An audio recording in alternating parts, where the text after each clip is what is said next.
Assalamualaikum warahmatullahi wabarakatuh.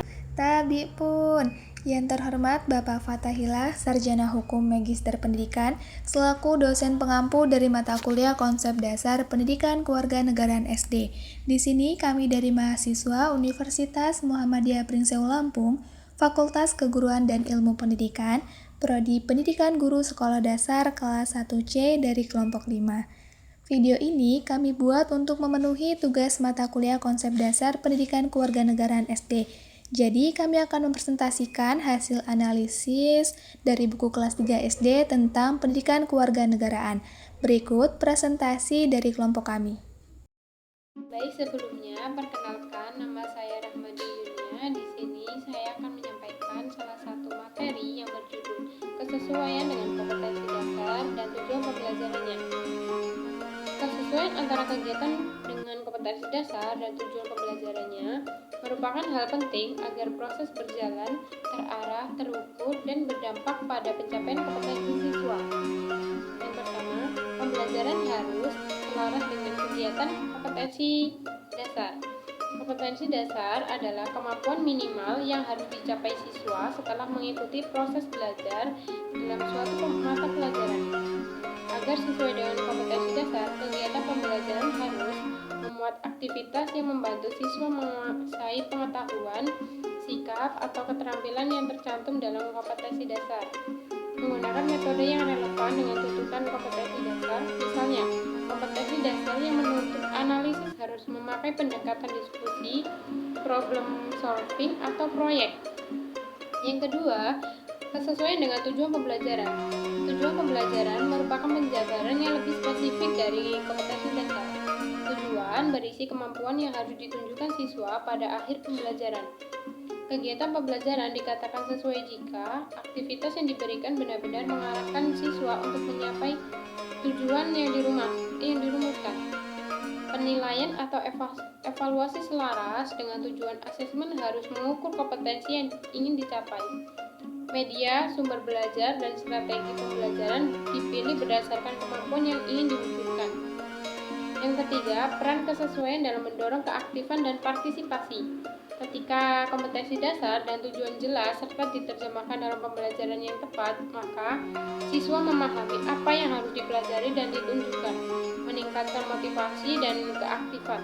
Kegiatan yang sesuai dengan kompetensi membuat siswa merasa pembelajaran lebih bermakna. Berpartisipasi, siswa meningkatkan karena aktivitas dirancang sesuai kemampuan intelektual, sosial, dan emosional mereka.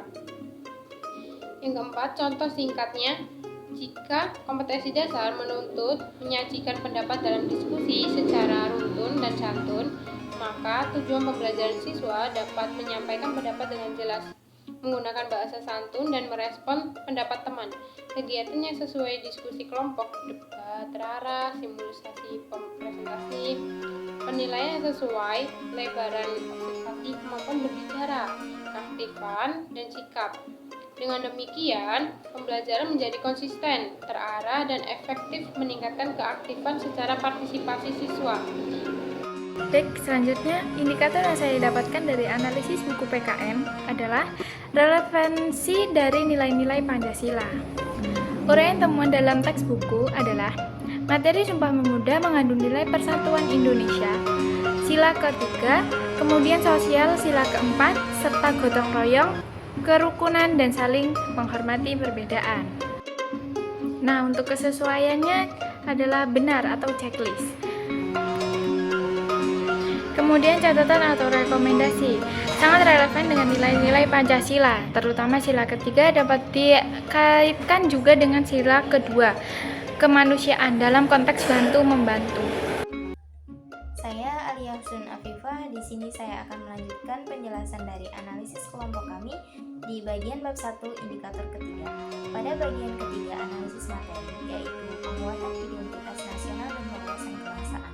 Buku ini sudah menyajikan materi yang sangat baik dan relevan untuk siswa SD kelas 3. Materi penjelasan pentingnya persatuan nasional melalui konsep satu nusa, satu bangsa, dan satu bahasa Hal ini membantu siswa memahami bahwa Indonesia adalah negara yang terdiri dari banyak suku, budaya, dan bahasa, tetapi tetap bersatu sebagai satu bangsa. Selain itu, materi juga menggambarkan bagaimana perjuangan para pemuda dalam melawan penjajah. Dengan begitu, siswa dapat memahami bahwa kemerdekaan Indonesia tidak datang begitu saja, tetapi merupakan hasil perjuangan para pahlawan. Buku ini juga mengajak siswa untuk menerapkan nilai persatuan dalam kehidupan sehari-hari, seperti di rumah, di sekolah, maupun di lingkungan masyarakat. Contohnya adalah saling menghargai teman, menjaga kerukunan, dan bekerja sama. Secara keseluruhan, materi pada poin ini sangat kuat dalam membangun identitas nasional dan membantu siswa memahami wawasan kebangsaan secara sederhana maupun bermakna.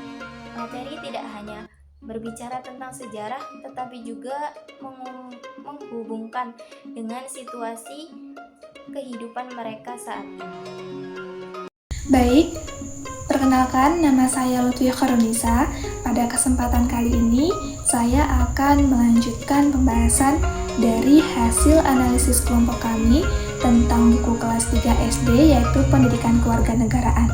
Jadi, pada kesempatan kali ini, saya akan membahas di bagian bab 2, di mana di bab 2 tersebut itu salah satunya membahas materi, ya, sudah kami temukan membahas tentang di mana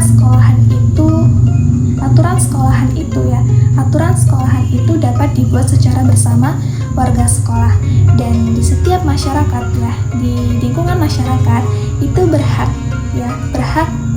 untuk mendapatkan hak bagi setiap warga. Misalnya hak untuk mengusulkan pendapat, kemudian hak untuk mendapatkan perlindungan serta rasa aman. Jadi di mana dari materi, ya, dari temuan yang sudah kami temukan, ya, di bagian bab 2 ini itu sesuai dengan indikator materi PKN, yaitu penanaman nilai demokrasi dan hak asasi manusia, gitu. Selanjutnya terdapat catatan juga nih. Catatannya bahwasanya nilai demokrasi itu tercermin dari suatu proses pembuatan aturan bersama dan pengakuan hak untuk berpendapat, serta hak asasi manusia itu diakui dalam konteks hak atas perlindungan dan keamanan. Nah, sebagai contoh di sekolah, misalkan contoh demokrasi nih. Jadi seorang guru dan siswa itu sedang berdiskusi. Nah, dalam diskusinya tersebut, itu guru dan siswa berhak untuk mengusulkan pendapatnya masing-masing. Nah, seperti itu. Kemudian contoh untuk hak asasi, misalnya setiap siswa itu berhak untuk diperlakukan dengan hormat, kemudian tentunya setiap siswa itu terbebas dari pembulian. Nah, cukup sekian yang bisa saya jelaskan. Untuk hasil analisis selanjutnya akan disampaikan oleh teman saya. Terima kasih. Saya akan menjelaskan materi bagian keterkaitan dengan kehidupan siswa sehari-hari. Keterkaitan dengan konteks kehidupan siswa sehari-hari. Pada bagian ini kita itu menilai bagaimana materi pelajaran dikaitkan dengan kehidupan nyata siswa. Materi yang disajikan sudah sangat relevan karena memberikan contoh-contoh konkret penerapan atau aturan di lingkungan keluarga, sekolah, dan masyarakat. Nah, contohnya seperti ini teman-teman. Seperti kita memberi kabar kepada orang tua, datang tepat waktu, dan mengikuti kerja bakti. Oke, semua contoh tersebut sangat dekat dengan pengalaman siswa sehari-hari, sehingga memudahkan mereka memahami dan menerapkan materi dalam kehidupan nyata. Kesimpulannya, materi ini sangat relevan karena langsung terkait dengan 3 lingkungan utama, yaitu rumah, sekolah, dan masyarakat. Baik, saya Nofriza Aulia. Di sini saya akan menjelaskan bab 2 tentang indikator bagian penggunaan bahasa yang jelas dan sesuai usia. Uraian dalam bahasa yang digunakan sederhana, jelas, dan mudah dipahami. Kalimat langsung dan contoh diberikan secara rinci sesuai dengan tingkat pemahaman siswa sekolah dasar.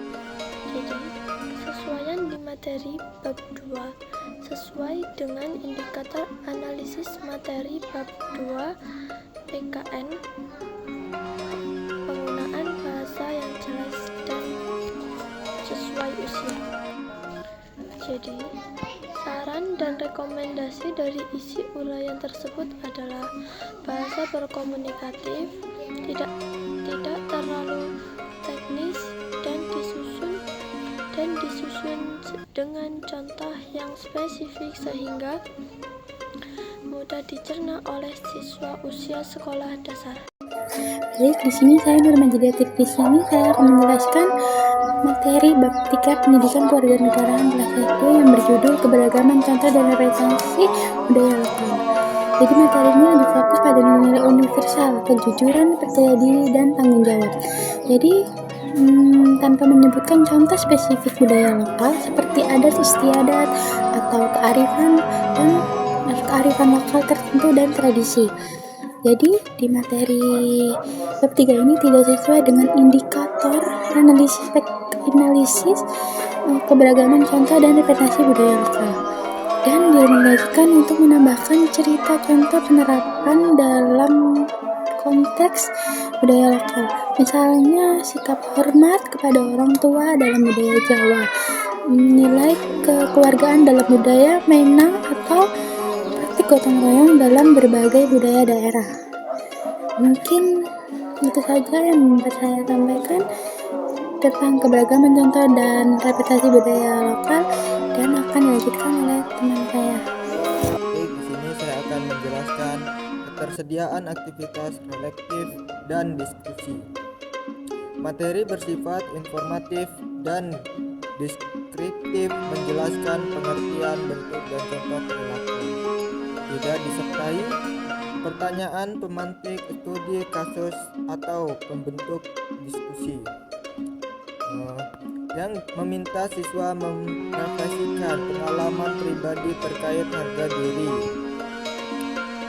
Disarankan untuk menyisihkan aktivitas seperti yang pertama itu ada pertanyaan relatif, sebuah kasus, satu kelebihan atau satu kekurangan dirimu, serta bagaimana cara mengembangkannya. Yang kedua itu ada diskusi kelompok, bagaimana cara menghadapi teman yang suka mengejek, apa hubungan dengan harga diri. Yang ketiga itu ada role play, memerankan situasi di mana seseorang harus menjaga harga diri. Saya Indira Fauzi Aurelia. Di sini saya akan melanjutkan pembahasan berikutnya di bab 3, yaitu tentang akurasi fakta sejarah dan juga hukum. Jadi hasil analisis kami adalah materi ini membahas konsep psikologi dan juga nilai moral atau harga diri, bukan materi sejarah atau hukum. Tidak ada data sejarah, peristiwa, ataupun ketentuan hukum yang disajikan, sehingga tidak relevan untuk dinilai dari segi akurasi sejarah ataupun hukum. Untuk catatan atau rekomendasi, karena materi ini bersifat non-sejarah dan juga non-hukum, jadi indikator ini tidak berlaku. Sebaiknya diganti dengan indikator seperti kedalaman psikologi dan juga pedagogis. Itu bisa berupa apakah materi ini sudah sesuai dengan perkembangan emosional siswa, begitu, atau bisa juga dengan relevasi dengan perkembangan anak. Contohnya seperti apakah nilai moral yang disajikan ini sudah sesuai dengan usia pada anak SD, seperti itu. Oke, baik, di sini saya akan menjelaskan kesesuaian ilustrasi dan gambar dengan materi. Materi sangat kaya dengan deskripsi visual tentang pakaian adat, rumah adat, tarian daerah, alat musik, makanan tradisional, kekayaan alam, dan usaha pelestarian, namun tidak ada ilustrasi atau gambar yang disertakan dalam teks untuk memperkuat pemahaman visual siswa. Direkomendasikan untuk menyertakan gambar seperti gambar rumah adat, joglo, rumah gadang, dan lain-lain. Yang kedua itu ada foto tarian daerah, tari pandet, saman, dan lain-lain. Yang ketiga itu ada peta kekayaan alam Indonesia. Yang keempat itu ada infografis, visual, pelestarian, SDA, bar, ilustrasi akan membuat materi lebih hidup dan mudah dipahami. Baik, di sini saya akan menjelaskan bab 3 tentang indikator uraian bagian keterpaduan dan tema lintas mata pelajaran. Uraian dalam materi ini sangat terintegrasi dengan beberapa mata pelajaran. Dan yang pertama ada IPS, sejarah seperti Bhinneka Tunggal Ika, budaya daerah. Yang kedua IPA seperti sumber daya alam, pelestarian lingkungan. Yang ketiga ada seni budaya seperti tarian, musik, pakaian, dan pakaian adat. Dan yang keempat ada pendidikan kewarganegaraan seperti makna semboyan, deskripsi atau budaya. Jadi, kesesuaian di dalam materi di bab 3 ini sesuai dengan indikator analisis materi PKN tersebut. Saran atau rekomendasi dari uraian tersebut adalah sangat baik. Materi dapat digunakan untuk pembelajaran tematik atau proyek lintas mata pelajaran. Misalnya proyek melestarikan budaya lokal atau kampanye cinta lingkungan. Yang kedua ada kompetensi yang mendorong siswa aktif dan partisipatif siswa. Sikap aktif dan partisipatif siswa tidak muncul begitu saja, melainkan dipengaruhi oleh berbagai potensi yang ada dalam diri siswa maupun lingkungan belajar. Beberapa potensi utama yang dapat mendorong siswa menjadi lebih aktif adalah: yang pertama, rasa ingin tahu. Siswa yang memiliki rasa ingin tahu cenderung lebih berinisiatif bertanya, mencari penjelasan, dan terlibat dalam diskusi. Guru dapat menstimulasi potensi ini melalui pertanyaan pemantik, eksperimen, atau masalah yang menantang. Yang kedua, motivasi belajar. Motivasi baik, intrinsik, dari dalam diri sendiri, atau ekstrinsik, reward, ujian, atau nilai, membuat siswa lebih bersemangat mengikuti pembelajaran. Siswa yang termotivasi lebih mudah untuk berpartisipasi aktif dalam kegiatan kelas. Yang ketiga, kemampuan berpikir kritis. Potensi berpikir kritis membuat siswa terdorong untuk menganalisis informasi, membandingkan pendapat, serta mengemukakan ide. Kemampuan ini otomatis meningkatkan partisipasi dalam diskusi maupun tugas kelompok. Keempat, kepercayaan diri, self-confidence. Siswa yang percaya diri tidak ragu mengungkapkan pendapat, bertanya ketika tidak paham, atau mencoba memecahkan masalah. Lingkungannya. Lingkungan kelas yang aman dan suportif dan dapat menguatkan potensi ini. Yang kelima, keterampilan sosial. Kemampuan bekerja sama, berkomunikasi, dan menghargai pendapat orang lain membuat siswa lebih siap terlibat dalam kerja kelompok atau diskusi. Keterampilan sosial yang baik memudahkan siswa untuk aktif berpartisipasi. Yang keenam, lingkungan belajar yang interaktif. Fasilitas kelas, strategi pembelajaran yang variatif seperti diskusi, proyek, eksperimen problem, based learning, dan peran guru yang komunikatif sangat mempengaruhi keterlibatan siswa. Lingkungan yang mendukung akan menumbuhkan keberanian untuk aktif. Yang ketujuh, ketersediaan teknologi dan media pembelajaran. Akses ke media visual, video, permainan, edukatif, dan platform digital dapat meningkatkan minat belajar siswa sehingga lebih aktif dalam proses pembelajaran. Yang kedelapan, dukungan dari keluarga dan teman sebaya.